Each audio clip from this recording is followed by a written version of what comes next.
Now, here's Chief Meteorologist Tony Petrarca with your live Pinpoint Doppler 12 Futurecast. Well, sometimes severe weather is widespread no matter where you go, everybody getting in on the action, and other times, like tonight, it is very localized and brief. So this is a fast-moving weather system coming through. Much like in the summertime, you get a real fast squall line come through, half-hour worth of real bad weather, then boom, it's gone.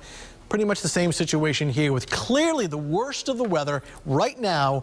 Southeastern Mass, the Cape, and the island. Strong thunderstorms. Doesn't look like much, but this narrow ribbon of yellow and orange, a squall line, what you would typically see in the summertime season. Lightning trackers turned on. Boy, the Vineyard getting hit very hard right now. Torrential rains, strong wind gusts, and flash flooding. This is racing off to the north and east. Once this moves offshore, the severe risk is pretty much over. Further to the west, back through Rhode Island, it's still rainy and windy, and I do expect some localized street flooding, but the worst is right in here. In fact, a severe thunderstorm warning has just been issued for the area in red, a little sliver of Plymouth County, and out towards Cape Cod for the next roughly 30 to 45 minutes as these storms race through the Cape and the islands with some damaging wind gusts and some lightning. Elsewhere, it is just rain and some gusty wind. Clearly, the strongest of the wind gusts will be found in the areas in red across the coastal Massachusetts.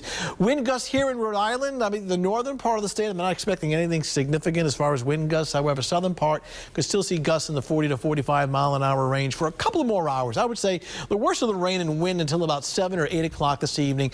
The key words we want to use here, isolated as far as any outages or damaging wind is not expected to be widespread where no matter where you travel, there's just all kinds of limbs and stuff coming down. It's very localized. That includes the street flooding. Then you can see during the evening commutes really reduce travel speeds quite a bit. So the biggest impact has been on travel. So stormy for the next couple of hours, and then a winter feel is on tap for tomorrow. No snow, but boy, the temperature is really going to drop off, and it should continue for a better part of the work week. Live pictures, the Eyewitness Bridge in Providence, and further to the up in the sky here in Providence now, the temperature at 50. Look at the wind. There's barely any significant wind as most of it's confined to the south shore and just offshore. Behind this storm system, northern New England, upstate New York, look at these temperatures. It is winter and snowing very hard.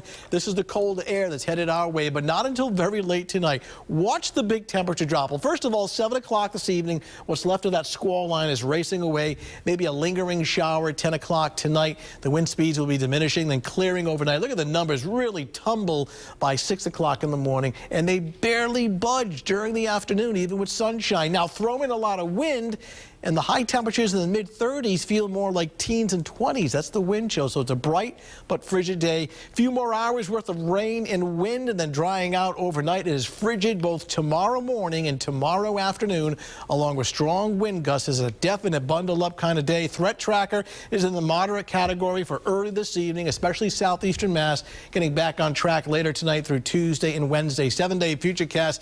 Cold weather continues. Some of the coldest air of the season through Wednesday. Thursday, a little bit of a recovery, turns cold again Friday and Saturday before a warm-up the second half of the weekend. So by Monday, we could be pushing 60 with some rain showers. But the concern, especially southeastern Mass, next couple of hours for these strong thunderstorms and some strong wind gusts. All right, Tony, thank you. And now here